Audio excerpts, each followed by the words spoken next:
tidings we bring to you and your kin. Good tidings of Christmas and a happy New Year. Merry Christmas, we wish you a Merry Christmas. We wish you a Merry Christmas and a happy New Year. And bring us some figgy.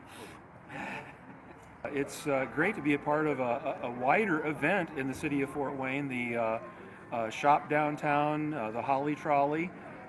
We've noticed a lot of folks getting off the trolley and coming to the fort, waiting for the trolley to come and going on to other locations around downtown Fort Wayne. And it's really great to be a part of that, to bring living history and our sutlers and reenactors and vendors that have handcrafted crafts, woven goods, textiles, homemade pottery and wooden items, hand-roasted coffees from a local vendor. So it's fun to be a part of that event, the Holly Trolley, downtown Fort Wayne.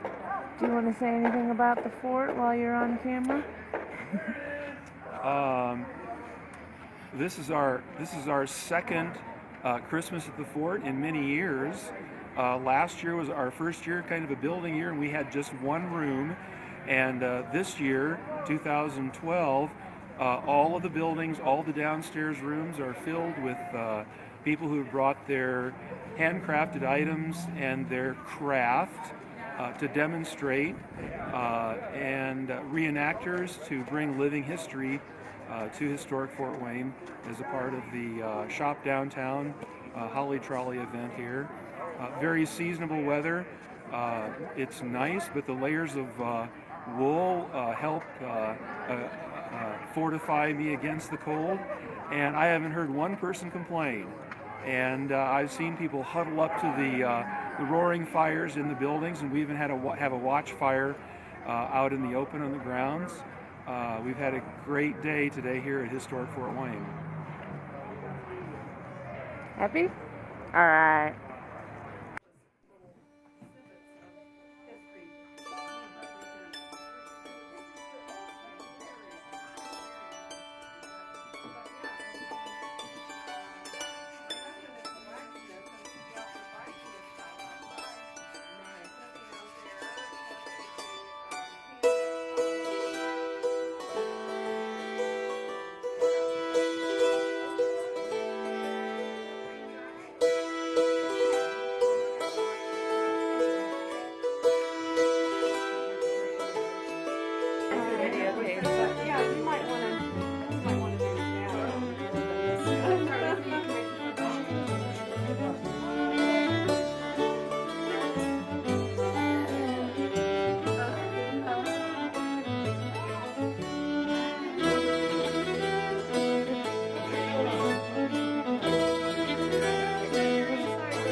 So we need about...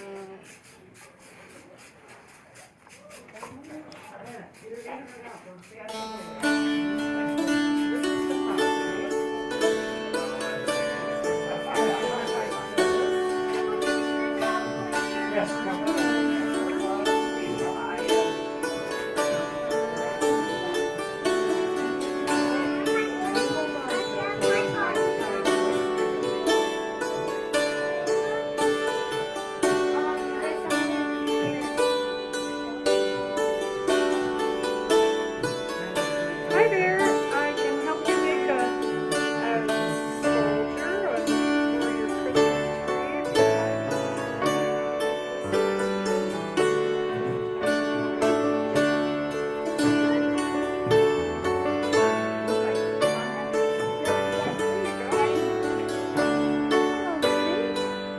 How are you doing today?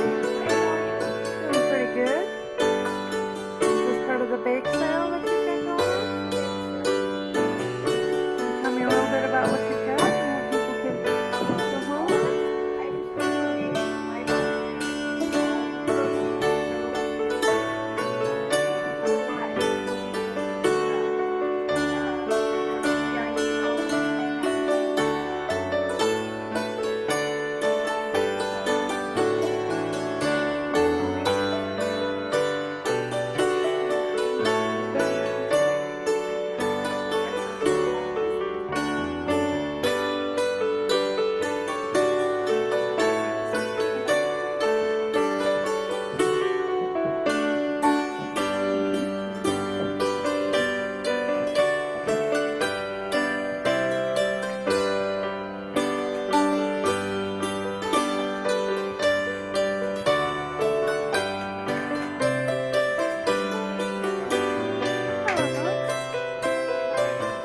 How are you doing today?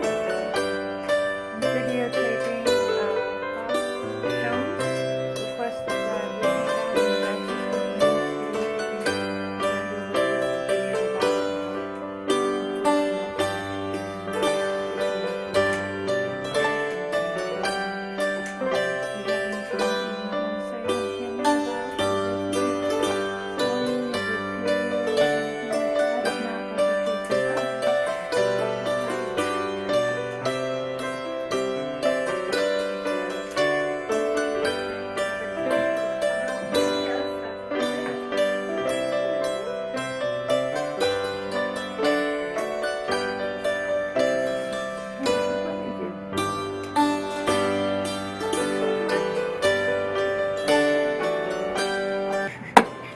May I ask you to tell me a little bit about what you're doing here?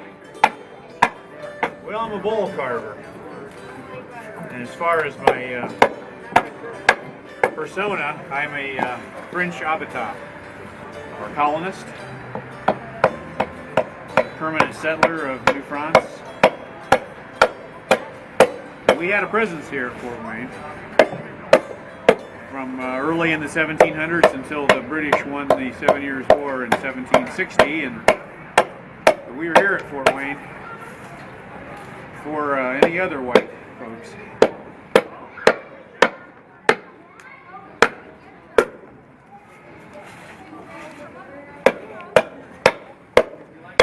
Start to finish, how long does it take to make one of those? Start to finish, one this size, maybe 6 hours. And I start with a tree.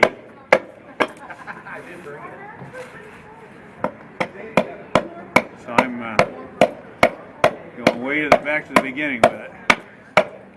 A lot of times cut the tree down, which is necessary because it's green woodworking. You know, I couldn't go to the lumber company and find green wood, so I've either got to cut a tree down or beat Johnny on the spot when somebody does.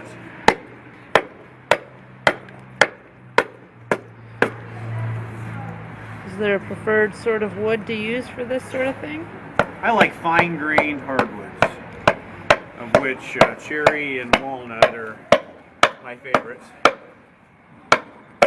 They're beautiful woods, and if you're going to put this kind of time into something, it's nice that it's a beautiful hardwood.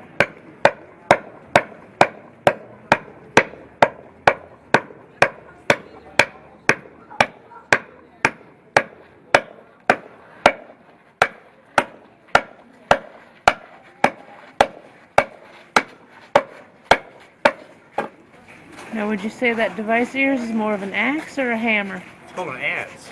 An adze? An adze. Some people call it a hammer adze because you use it like a hammer or a hatchet or something, but as opposed to a foot adze, which had a long handle like an axe, and it had a bit on it that was more flat, and you would stand over a log and hew timber, swinging it between your legs. The hand adze was used for various things besides carving dough bowls. Coopers would use a hand adze to make the staves for barrels and buckets, gutters, things like that. They have a long history. Is there a specific wood that you look for to make stuff like this? I like fine-grained hardwood, so that means I wouldn't use oak or hickory or ash. They're a coarser grain. If need be, this would hold liquid that wouldn't seep out, where the coarser grain wood, it would. And then of those fine-grained hardwoods, I really gravitate to walnut and cherry. And when you finish that, will you treat it? Will you soak it? Well, it's green already. I work it green, so I'll dry it real slowly, covering it mainly in the wood chips, and dry it real slow for 2 months. Then a very light sanding, and then I oil it. Okay. Mineral oil or something similar. It's not, it's not a varnish, so you got to nourish it with oil every so often. Keep it from getting too dry and cracking. You can look at the ones inside there and see that they've been oiled, which gives them a little bit of a gloss and deepens the color.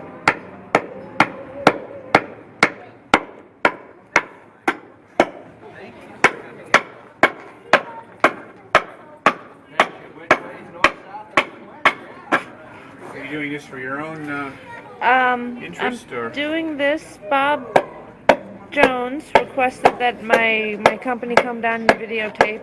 I'm with Access Fort Wayne. We do public access here in Allen County. This will be airing on channel 55 or 57 on Comcast in the upcoming weeks.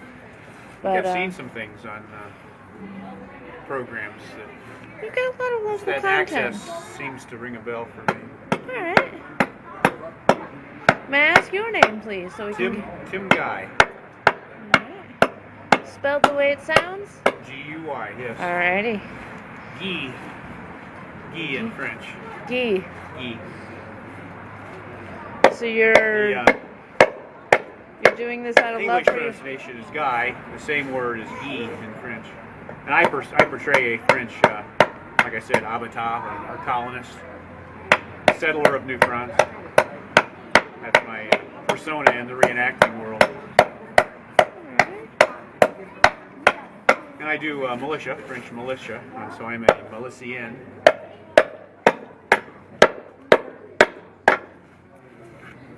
We come out for our event in January here. It's a French winter garrison, it's called. We're portraying the year 1753 this year. It's the last weekend in January. So there'll be French soldiers as well as milice, which is militia. It's a really neat event.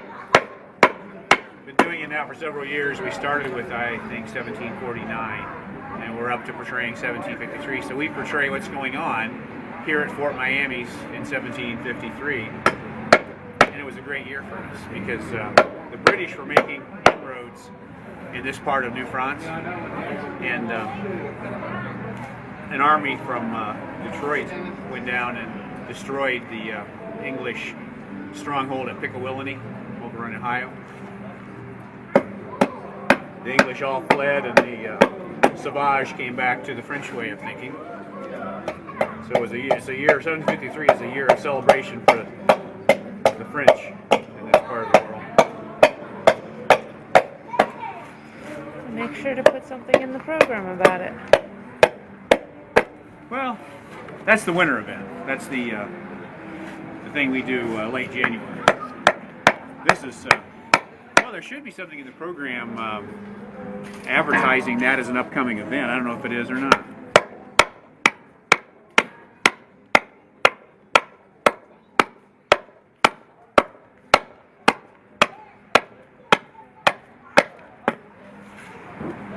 you, sir.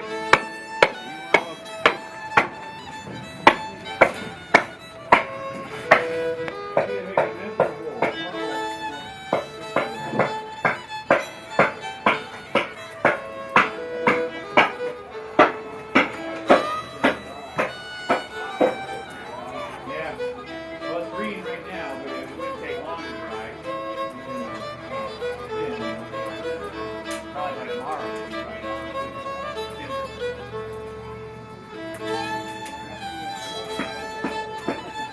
Walter.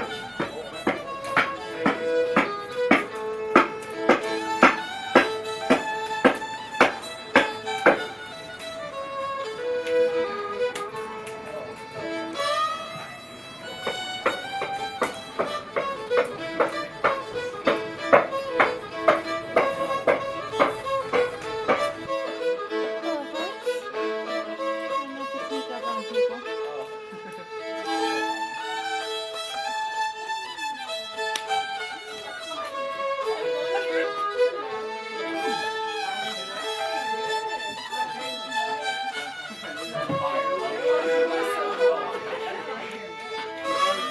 We're just here for the fire.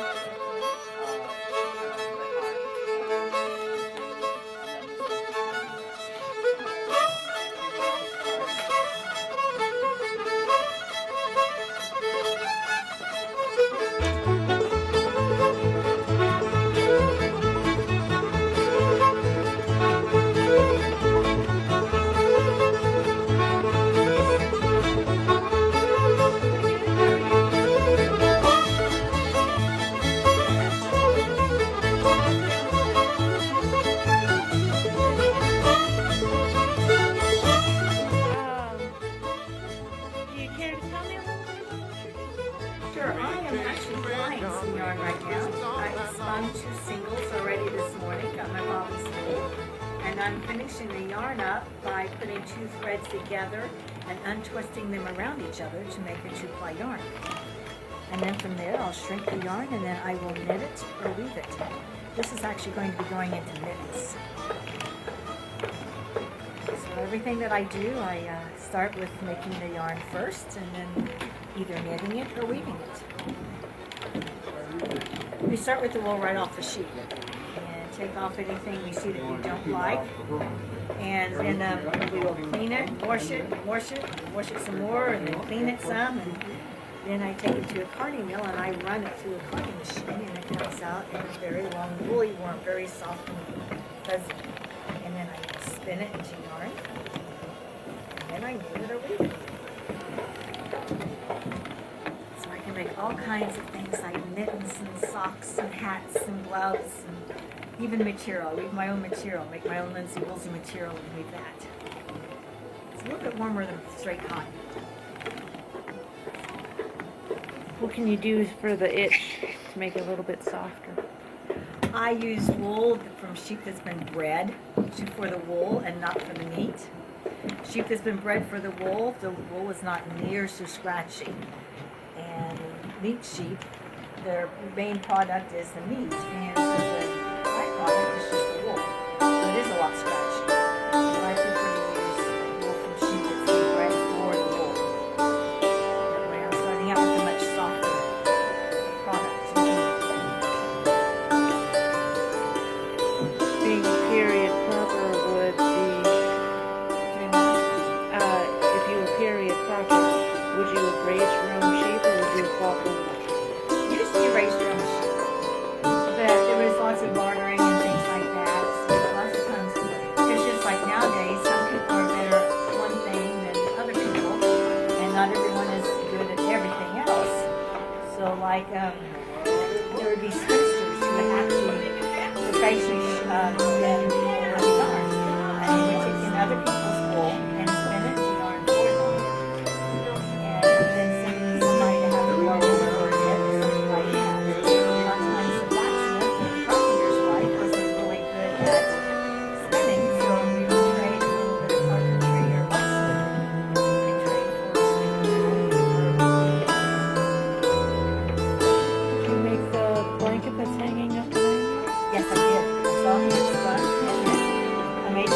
I got over my arms.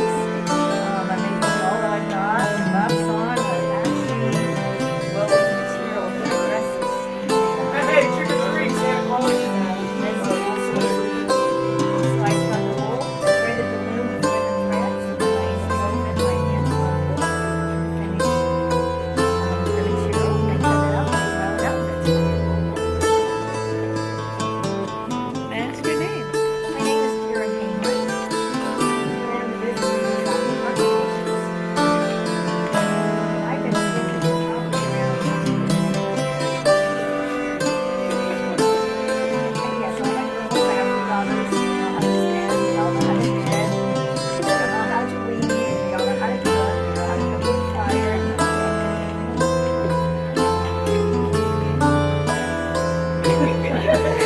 In a can. The wheel that I use is a Korean production that is around 100 years old. So it's not quite back to the 1700s, but it's old.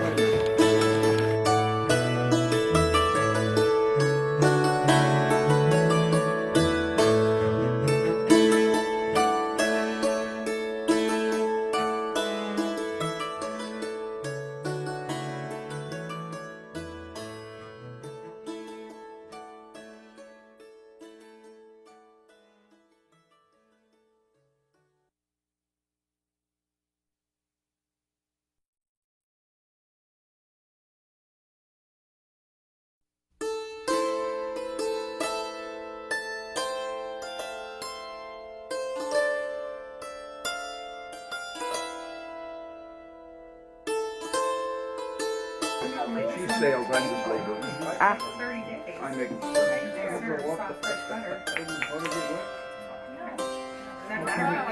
Demonstrating something called a butterbill right now. 200 year Very cool. pioneer idea that kept butter fresh.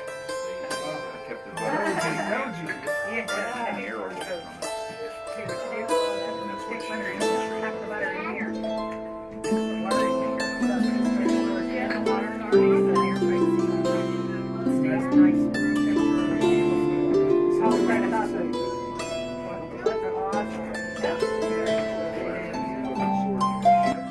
This is my family from out of town. Bottom here. You got like a buy multiple discount. We're at Christmas at the Fort, and it's appropriately cold. The only event we've had all year where it hasn't been ungodly hot. Yes, right. So we got our comeuppance. Yes. We complained all summer, and now we can see our breath. The layers of wool are really coming in handy. It's working now, It's isn't it? working is right. Yeah, I saw Denny standing in the gatehouse. That's usually the coolest spot in the place because there's always a little bit of air moving through it. There's air moving through it now, Oh, too. yes. Except And the public is turning out in good numbers. It's been very gratifying Yes. to see, especially families with children enjoying the making of ornaments and enjoying the stories Absolutely. of the reenactors and crafters that are here today at Historic Fort Wayne. Oh, absolutely. And I have to admit, I was surprised. I thought that the people of Fort Wayne would be not made of sterner stuff. 'Cause it Busy was so shopping. cold. or Yeah, something, yeah. but, wow, they've turned out in good numbers. They today. certainly have. And it's worth the effort. A roaring fire just does wonders. Yes, it does. The buildings are warm. Yes.